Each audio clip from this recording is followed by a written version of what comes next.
parents were teachers, so growing up, we always had books around our house. My father read spy novels and mysteries, and my mom was always reading magazines and a lot of romances and pretty much everything she could get her hands on. So we always had books around, and my parents always took us to the library. So we were encouraged every week to check out as many books as we wanted.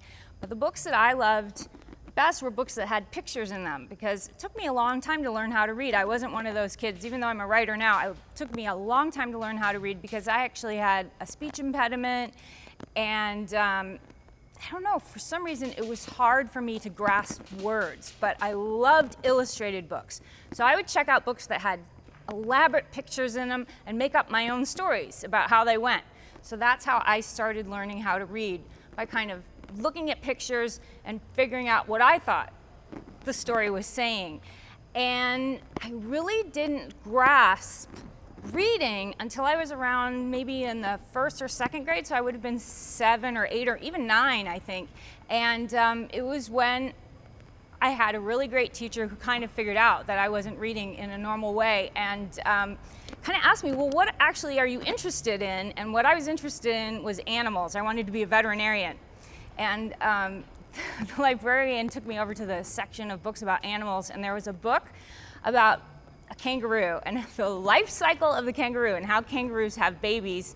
And I just became obsessed with that book. I figured out what the words finally meant. Something clicked. And I must have checked that book out of the library maybe 90 times. And finally the librarian was like, you know, there are other books in the library that you could read. Here are some of them. And that's when I finally got the guts to start reading other things, and things actually that didn't have pictures in them eventually. But it took me a long time, which I know people are always surprised to hear about a writer, but that's why I always strongly encourage parents when they're frustrated with their children's readings, the things that they're reading, like, oh my gosh, she will only read these books about cats, or she'll only read books about, you know, princesses. I'm like, look, I'm a writer, and I'm actually a best-selling writer now, and that's how I was as a kid. Don't worry about them. They're gonna be fine. As long as they're reading something, even if it's just comic books, what people call just comic books. Actually, for me, I read comics in the newspaper for a really long time, and it really helped me become a storyteller. For a long time, I read science fiction novels because I really liked the strong female characters in them and the fact that they would fly off to new planets.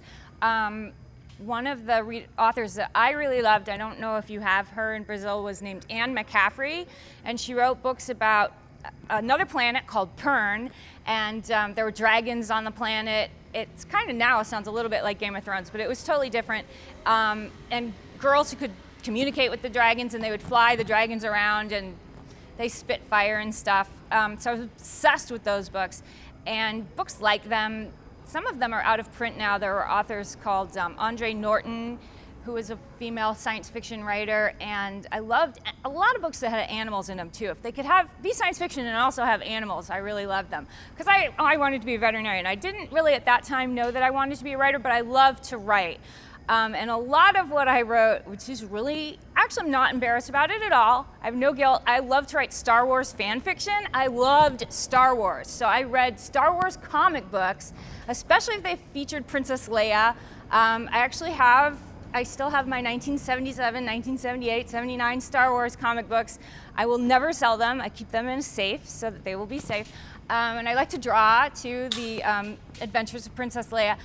I'm a little embarrassed to say that I actually have some Princess Leia and Luke Skywalker adventures. I did not know for a while, this is a spoiler for those of you who don't know, that Luke and Leia were brother and sister. So there were some romances that I wrote between Luke and Leia, okay? Please don't judge me. I was a little mad at George Lucas when I found out later that that was a little incestuous. So I finally stopped doing that when my mom found out what I was doing, and she was like, you know, honey, George Lucas owns the copyrights to those characters, and if you want to be a writer, you do need to kind of start making up your own characters. So then I did start writing my own characters about a different princess. I'm not going to say it's Princess Mia of Genovia. That was later. But, you know, I still didn't think I could be a writer in my own right, because every writer that I knew of was either George Lucas, who had a beard and was a man, or they were dead. So it just never occurred to me. So other art forms that influenced me, besides obviously Star Wars and film, I was really a child of the 80s. I'm aging myself now. I loved kind of that really inspirational 80s pop music that came out with Cyndi Lauper, that empowering girls just want to have fun movement. And of course Madonna, who was around 1985, around that same time period where all of those women came out not only with just great music, but also they were hugely influential with fashion. And I loved fashion. And for a while I actually, after I kind of abandoned the veterinarian dream when I wanted to be a veterinarian, which actually I gave up because I found out to be a veterinarian you had to be really good at math or you might kill the animals by giving them a wrong amount of medicine, and math was not my strong suit. I wanted to be a fashion illustrator or maybe a fashion designer, and so I loved how much influence pop stars like Madonna and Cyndi Lauper could have on fashion, because a lot of women started dressing the way they were dressing at the time, and I would come home wearing, bustier and fishnet stockings, and my mother was just like, "How are you, my child? She's very Catholic, so that was," and I'd be like, "Mom, look, I have this rhinestone cross and rhinestone cross earrings," and that she didn't like that, but writing then about women who were like that, who were so just amazingly independent and talking about going out and doing whatever they wanted and having these great apartments in New York City. Even Flashdance, that movie, I'm really aging myself now, where this woman is a dancer and she has her own job and she's making her own money. I mean, it was huge for me. So that was also very influential. I think that, you can get kind of inspiration from so many different sources, and also music, books, movies, and especially because I grew up in such a small town and I didn't know that many people, except really people who taught at the university, and they were very kind of wonderful people. They were great academics and stuff, but sometimes when they would see me sitting there reading, romance novel, which I love to read as well, sometimes they would look a little bit shocked and a little bit like, why are you reading that junk? And to me, what somebody considers junk was something that I loved, and that was very hurtful. So when I'm out there now talking about my books, I always try to say to people, what you love and what you consider your source of inspiration, to be told that that's junk or maybe a guilty pleasure, never feel guilty about that, because you don't know where that's going to take me. And it's all something that I know that I write to take myself out of my own life.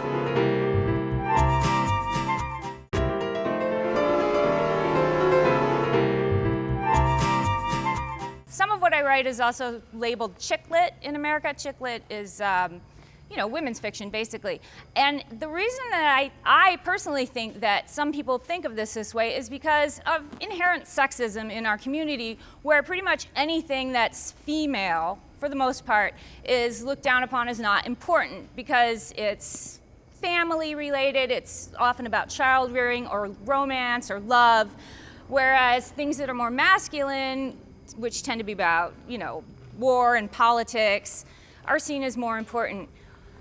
To me, everything comes from the family. You were born and raised in your family. Your mother and father raise you, they love you, so obviously everyone goes out into the world looking for their place in the world, everyone, but they're also tending to look for love. So it's funny to me that the things that are most important to us, which are stability, finding, a family, are looked down upon. I don't understand that, but it's just the way that it goes. We, meaning my fellow authors of women's fiction, kind of laugh because, at least in our writing community, men's books written by men, tend to be about the same thing as our books. Often literary fiction is about a man who is having an affair and cheating on his wife and doesn't know what to do about his children. And if a woman writes that same book, it's not considered literary fiction. And their books get reviewed more often, are given generally more headlines in larger newspapers. It's very strange, and I haven't figured out why that is, and then why women's fiction is considered junk, or why women's pop music is considered junk, or why films by women are often, which are romance-oriented, often considered trashy or a guilty pleasure. It's very strange to me, and I haven't figured it out, but I know that what I'm writing and what I'm putting out into the universe is getting widely read, and I receive letters constantly from female and male readers who tell me, thank you so much. Your book helped me through such a difficult time in my life. I was breaking up with my boyfriend. I was coming out as gay to my parents. My mom had cancer. I was sitting with her in the hospital, and your book took me out of that painful period and helped me to forget for a little while. It's all literature, and it's all something that I know that I write to take myself out of my own life and help me forget my painful childhood. So if I can do the same thing for somebody else, that makes me feel so great. I don't like the petty arguing about whether something's junk or whether it's real literature. It's ridiculous. I know I loved Star Wars because it was the first movie I ever saw where I saw a female character lead a rebel alliance, she defeated the evil empire. She had like a gun, and she didn't, want to be rescued, but these stupid guys showed up and tried to rescue her anyway. To me, that was amazing, and it helped me through something I was going through. To me, that's what literature is. It's something that touches you in your heart and helps you maybe through something that you're going through. I always loved to write, and as I said, I always loved writing fan fiction, and I always was writing a book, which is very strange as a hobby. I know, even as a young child, I think I was 7 years old when I wrote my first book, and it was about a little puppy that was lost. You can still buy it if you want to, and if you know a publisher who'd be interested. But I never showed my work to anyone because I was so embarrassed. I didn't think that it was any good. And it wasn't until actually when I was 26, my father died. And very kind of suddenly, and my husband, he was one of the few people who knew that I was always writing, because obviously he lived with me, so he knew. And he said, this is something that you do all the time. How come you've never tried to send it out or show it to anyone? And I said, no, what if it gets rejected? I would be so embarrassed. It would crush me, it would crush my spirit. And this is something that I do that I love, and I don't want it to be destroyed by somebody saying it's bad. And he said the funniest thing. He goes, I play golf, and I love golf. It's my favorite thing to do in the world. If somebody told me I was a terrible golfer, I wouldn't care. I would keep doing it. Why do I care? And I was like, you're right. If you love something and you love to do it, who cares if somebody tells you you're bad at it? Why would you stop? Just keep doing it. So the day I got home from my father's funeral, I started sending out some of my books, and they got brutally rejected. I mean, everyone hated them. But I just thought, he's right. I don't care what these people say. Who are these people? They don't know anything about me or my life or these books. I'm going to keep trying. And I have to admit, some of the rejections were actually kind of nice. They were like, what? This is good, but it's not what we're looking for right now. If you have something else, let us know. So I just kept trying, and it took like 4 years. Every day I would get a rejection in the mail, but I finally, and this is the weirdest thing, my mom actually started going out with one of my teachers, which was disgusting, after my dad died.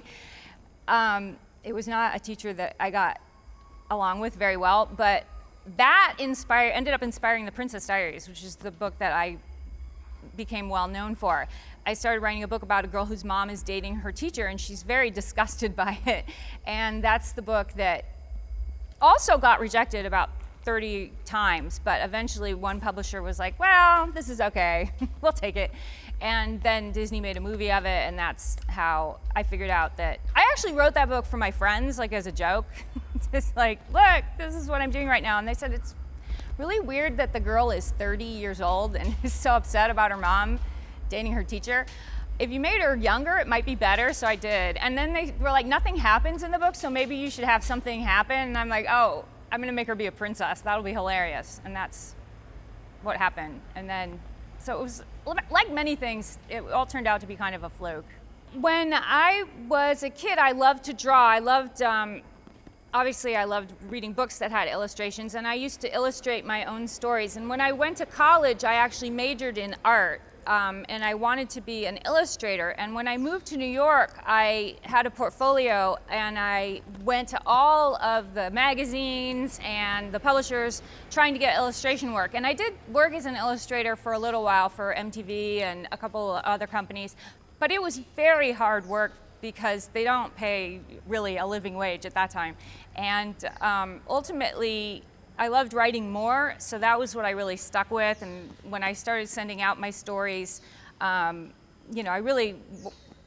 me, the goal was to try to get a novel published. And it's only recently that I have written and illustrated my own book, so that just came out in the US and hopefully will be coming out here in Brazil as well. I love just telling a story, and any way that I can tell it is satisfying to me. Drawing, I don't think I'm as good an illustrator as I'm not saying I'm a great writer, but when I draw something, it doesn't always turn out as well. I think it's very difficult to draw something.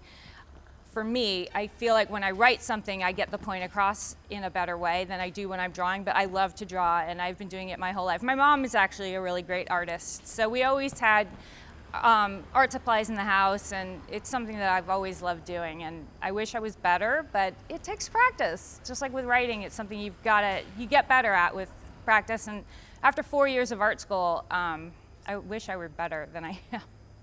I mean, the critics are great, but they're not the people that any writer I know is writing for.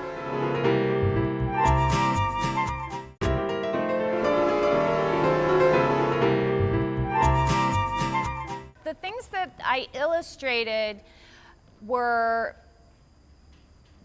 marketed for teenagers. So I also did illustrations for Planned Parenthood. So one of the jobs that I had was, this is very technical, but there's a high illiteracy rate in some parts of the US.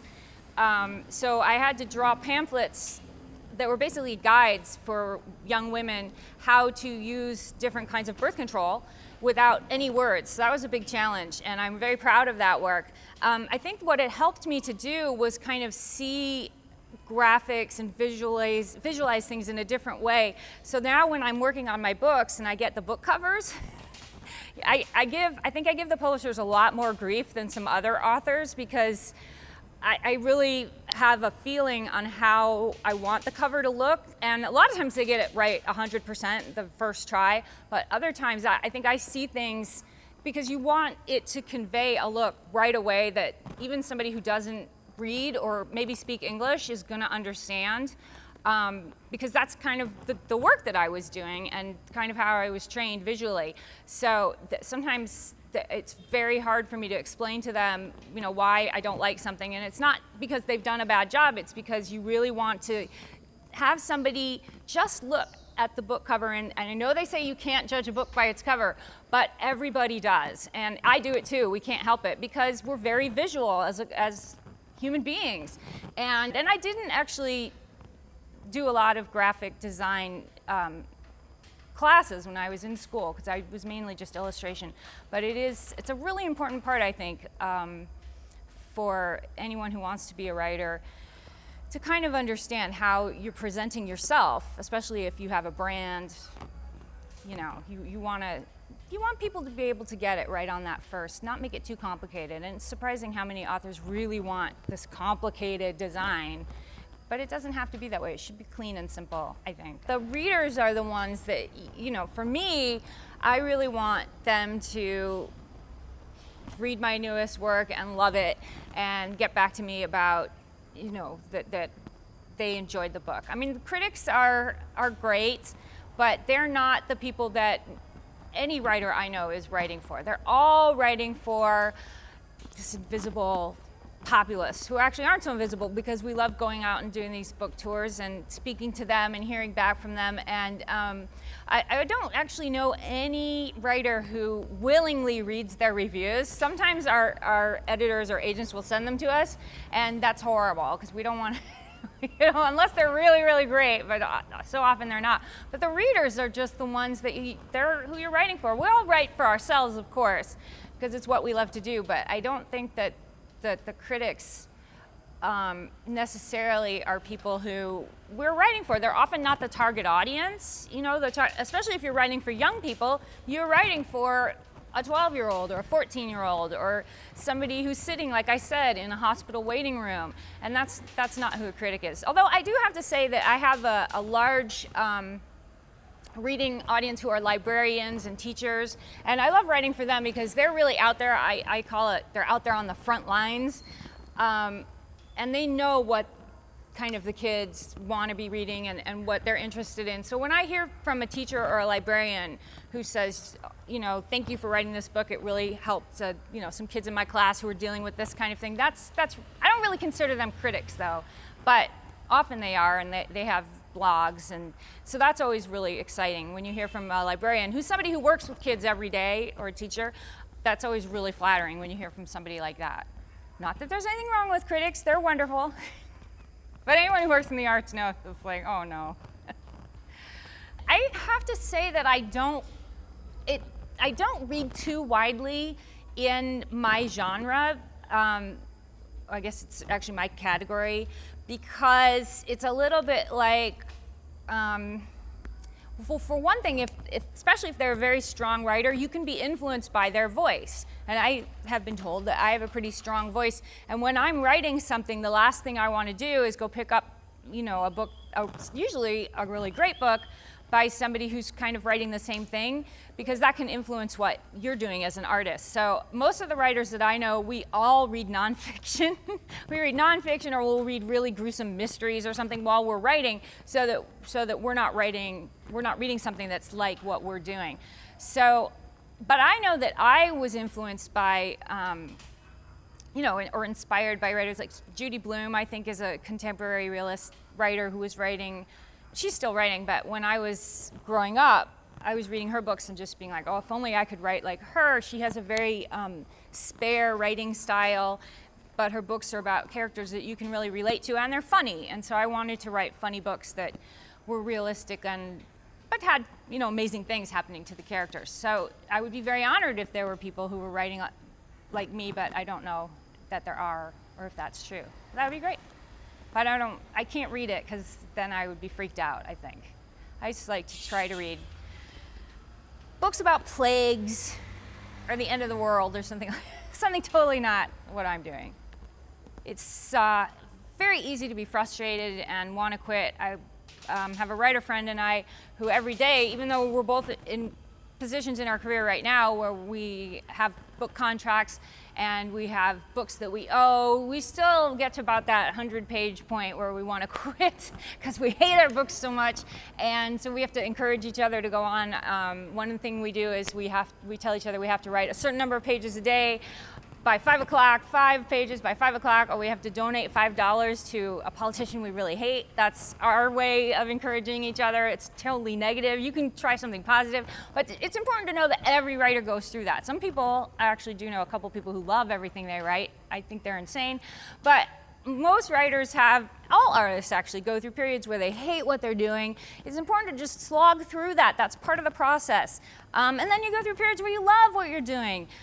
But I think that also don't be too hard on yourself. I think that everybody goes through periods where they can't create anything at all. Don't kick yourself too much for doing that.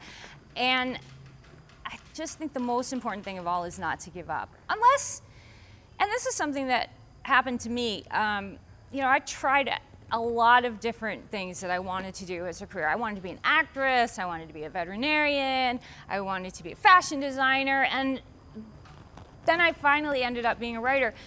The only way I found out that I wanted to be a writer was because I quit all those other things, so that I ended up having the time. The one thing I kept doing was writing, but you know, people are always so hard on people for quitting. They think, oh, don't be a quitter. I think you should quit things, because the only way that you're going to find out what it is you want to do is if you quit all the things you don't want to do, to find the time to do the one thing it is that you end up finding out is your calling in life. So I think it's really important to try as many things as you can and not feel bad about quitting them. I strongly believe in that, mostly because my dad was always like, don't quit things, it's wrong to quit. And I was like, you know what, I'm glad I quit all those things, because this is where I am today. So I believe in quitting. Obrigada. Thank you so much for reading my books and for sticking with me for so long, and I cannot thank you enough. You guys are so bonita. It's a big heart for you. And what else? I just love you guys so much. And thank you, thank you.